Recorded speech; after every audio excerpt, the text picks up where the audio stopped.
Let me tell you about a man named David. He was 32 years old, living in a decent flat in London, working a job that paid his bills but slowly drained his soul. Every morning, the alarm would go off at 6:30 a.m., and he'd hit snooze 3 times, 4 times, sometimes 5. He'd scroll through Instagram while still in bed, watching people living the lives he wished he had. Entrepreneurs sipping coffee in Bali, photographers capturing sunsets in Iceland, authors holding their published books. And David? David was looking at spreadsheets that didn't matter, in meetings that could have been emails, working for someone else's dream, while his own dreams collected dust in the back of his mind. He had a notebook, a black leather notebook he'd bought 3 years ago when he was inspired after watching a TED Talk. On the first page, in his own handwriting, it said, "Start fitness business. Help people transform. Be free by 35. But that notebook sat in his drawer unopened for months. The gym membership he bought in January, canceled by March. The business course he enrolled in, half-finished videos gathering digital dust. The book he wanted to write, still just a title in his head. David wasn't lazy. He wasn't stupid. He wasn't even unlucky. David was comfortable. And comfort, my friend, is the most dangerous place you can ever be. One Friday evening, David's old university friend Marcus came to visit from New York. They hadn't seen each other in 4 years. They met at a pub in Shoreditch, and the moment David saw Marcus, something twisted in his gut. Marcus looked different, confident, energized, alive. Over pints, Marcus talked about his design agency, the clients he was working with, the team he'd built, the apartment he'd just bought in Brooklyn. David felt himself shrinking with every sentence, not because he wasn't happy for Marcus, he was, but because he saw what 4 years of different choices looked like sitting right across from him. Finally, David asked the question that had been burning in his throat. "Mate, how did you actually do it? I mean, we graduated together. We had the same start. What changed?" Marcus took a long sip of his beer, looked David straight in the eye, and said something that would haunt David for the rest of his life. "David, the difference between us isn't talent, it's not luck, it's not connections. The difference is that I stopped lying to myself. 4 years ago, I was exactly where you are now. Comfortable job, nice enough life, big dreams I kept postponing. And one day I realized I was going to wake up at 50 still saying someday, still making excuses, still wondering what if. So I asked myself one question. If I keep living exactly as I am right now, where will I actually be in 5 years? And the answer terrified me. So I changed, not someday, that week." David went home that night and couldn't sleep. Marcus's words echoed in his head. He got up at 2 a.m., made himself a coffee, and pulled out that black notebook. He stared at his own handwriting, "Be free by 35. He was 32 now, 3 years left, and he hadn't even started. That's when the tears came. Not sad tears, angry tears. Tears of someone who just realized he'd been robbing himself. Nobody else was holding him back. Not his boss, not his circumstances, not the economy. Him. His own excuses, his own comfort, his own fear dressed up as being responsible.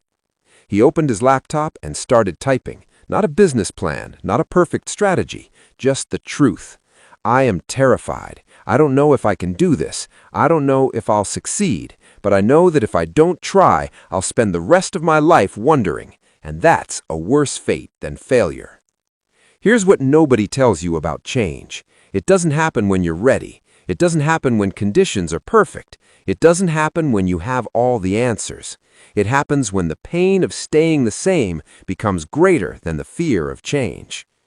David didn't quit his job the next day. He wasn't reckless, but he did something he'd never done before. He started. He woke up at 5 a.m., not to scroll through his phone, but to work on his fitness business idea for 2 hours before his day job. He studied nutrition certifications during his lunch break. He posted his first YouTube video about fitness, even though his hands were shaking and his voice sounded terrible to him. That first video got 23 views. Most of them were probably his mom. But he posted another one the next week, and another one the week after that. 3 months in, he had 47 subscribers. His colleagues laughed at him. Still doing that little YouTube thing, they'd say, smirking over their morning coffee, going back to jobs they hated. David kept going. 6 months in, he landed his first online client, someone in Australia who'd found his videos and wanted coaching. The payment? £150. David stared at that transaction notification for 10 minutes. It wasn't much, but it was proof. Proof that his dream wasn't just a fantasy. Proof that someone, somewhere, found value in what he had to offer. 1 year in, he had 2,000 subscribers and 5 regular clients. He was making an extra £800 a month. Still not enough to quit his job, but enough to see the path forward. 18 months in, he was making £3,000 a month from his side business, more than his day job. His boss called him into the office one day and said, "David, I've noticed you've seemed a bit distracted lately. Is everything okay?" David smiled. For the first time in years, everything was more than okay. 2 years after that conversation with Marcus, David walked into his manager's office and handed in his notice. His colleagues thought he was insane. You're giving up a stable job in this economy? For what, some YouTube fitness thing? But David had learned something they hadn't. Stability is an illusion. That safe job could let him go tomorrow. That stable check was keeping him trapped in someone else's vision of his life. Real security doesn't come from a job. It comes from skills, resilience, and the courage to bet on yourself. Now, let me tell you about Jennifer. She lived in Vancouver, working as a nurse. Good career, respected profession. Her parents were proud. But Jennifer had a secret. She was miserable. She'd wanted to be a novelist since she was 12 years old. She had notebooks full of story ideas, characters, plot lines. But being a writer wasn't realistic. That's what her guidance counselor told her. That's what her parents believed. So she chose nursing. Practical, stable, safe.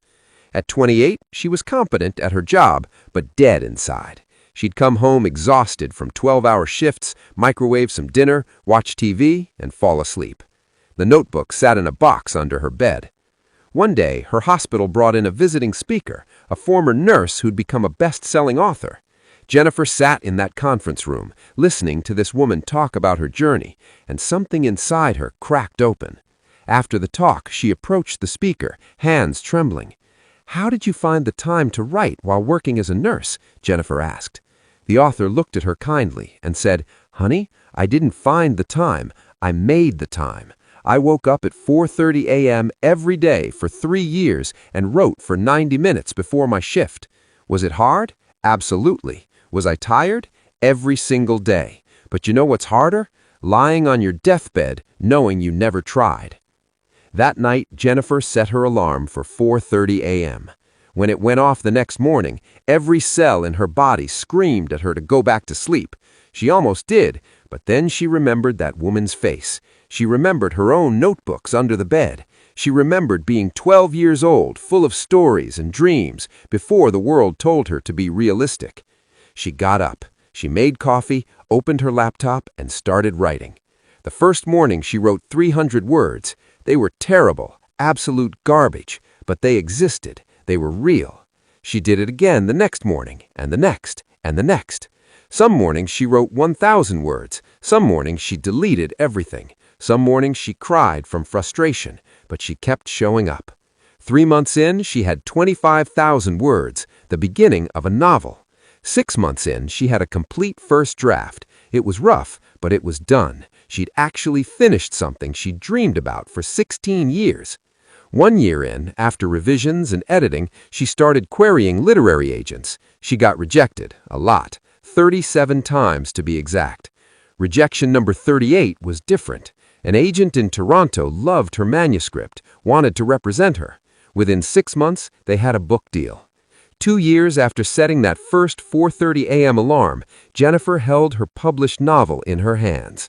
She still worked as a nurse, she wasn't reckless, but she was also a novelist. She'd become the person her 12-year-old self dreamed of being. The critics didn't love her book. It got mixed reviews, sales were modest, but none of that mattered, because Jennifer had learned the most important lesson of her life. You don't need permission to become who you're meant to be. You just need courage. Now, let me tell you the hard part, the part nobody wants to hear. David's first year was hell. He was exhausted, working 14-hour days between his job and his business. His girlfriend left him, saying he was obsessed and not present anymore. He missed birthdays, dinners, social events. Some of his friends stopped inviting him places. Jennifer's family thought she was having a breakdown. "You're a nurse," her mother said. "Why are you wasting time on silly stories? You need to focus on finding a husband, settling down." There were nights David sat in his tiny apartment eating instant noodles, wondering if everyone was right, if he was delusional, if he should just give up and go back to comfortable mediocrity. There were mornings Jennifer hit snooze on that 4:30 alarm and hated herself for it. Because here's the truth they don't put in motivational quotes. The path to your dreams is not Instagram-worthy. It's lonely, it's exhausting, it's filled with doubt, failure, and moments where you question everything. Most people quit here, right here, in this messy middle where nothing is working yet, where you've sacrificed but haven't seen results, where everyone thinks you're crazy. Most people go back to their comfortable cages. But the ones who make it, they don't quit. Not because they're special, not because they're more talented, but because they decided that the temporary pain of growth was better than the permanent pain of regret. Let me tell you about Thomas. He lived in Sydney, worked in finance, made 6 figures. Everyone thought he had it all figured out. Nice car, penthouse apartment, designer clothes. But Thomas was empty, successful on the outside, dying on the inside.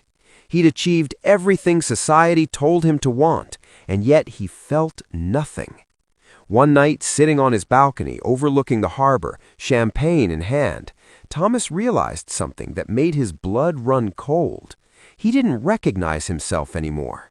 The guy who loved surfing, playing guitar, making people laugh, that guy was gone, replaced by someone who worked 80-hour weeks for money he didn't have time to enjoy, impressing people he didn't even like. He was 35 years old, and he felt 60. That night, Thomas did something radical. He wrote down this question: if I died tomorrow, what would I regret not doing? The answers came fast. Never learned to play guitar properly. Never took that trip to South America. Never volunteered for something meaningful. Never told Emma how I felt about her. She was his colleague, now married to someone else. Never spent real time with Dad before he got sick. Never wrote music like I dreamed. Never actually lived. Thomas looked at that list and realized he'd spent 15 years climbing a ladder leaned against the wrong wall. So he did what everyone said was crazy. He quit, sold the penthouse, sold the car, downsized his entire life. His colleagues thought he'd lost his mind. "You're throwing away your career. Do you know how hard it is to get back into finance? What about your retirement?" But Thomas had realized something. There's no point having a retirement plan if you're dead inside by the time you get there. He moved to a small coastal town, got a simple job at a surf shop, and started actually living. He surfed every morning, learned guitar, volunteered at a youth center, met someone genuine, made real friends who liked him for him, not his job title. Did he make less money? Absolutely. His bank account was a fraction of what it used to be. But for the first time in 15 years, Thomas woke up and actually wanted to be awake. Here's what I need you to understand, sitting here, reading this right now. Time is the only resource you can't earn back. You can make more money, you can build new relationships, you can learn new skills, you can move to new places, but you cannot make more time. Every day you spend in a life that doesn't fit you is a day you'll never get back. Every year you postpone your dreams is a year lost forever. Every moment you spend being who others expect instead of who you are is a moment stolen from your one, single, unrepeatable life. Steve Jobs knew this. When he was diagnosed with cancer, he said, "Remembering that I'll be dead soon is the most important tool I've ever encountered to help me make the big choices in life. Because almost everything, all external expectations, all pride, all fear of embarrassment or failure. These things just fall away in the face of death, leaving only what is truly important. You're going to die. I'm going to die. Everyone reading this is going to die. The question is, will you have actually lived? Let me tell you about Rachel. She lived in Manchester, worked in retail management. At 40 years old, she decided she wanted to become a therapist. Everyone told her she was too old. You'll be 44 by the time you finish your degree. You're starting over at 40? Rachel said something brilliant. I'll be 44 anyway. I can be 44 with a degree in psychology or 44 still wishing I had one. She went back to school, worked full-time, studied at night, wrote essays while her friends were at pubs. It was hard, harder than anything she'd ever done. But at 44, she graduated. At 45, she started her practice. At 50, she had a thriving therapy business, helping people heal, doing work that actually mattered. Was it hard? Yes. Was it worth it? Ask the hundreds of people whose lives she's changed. Now, let's talk about you. Yes, you, right now, reading this, wherever you are. You know that thing you want to do, that dream you've been postponing, that person you want to become. You're not going to stumble into it. It's not going to happen when you're ready. The stars are never going to align. You have to decide. And then you have to do the unglamorous, difficult, daily work of becoming that person.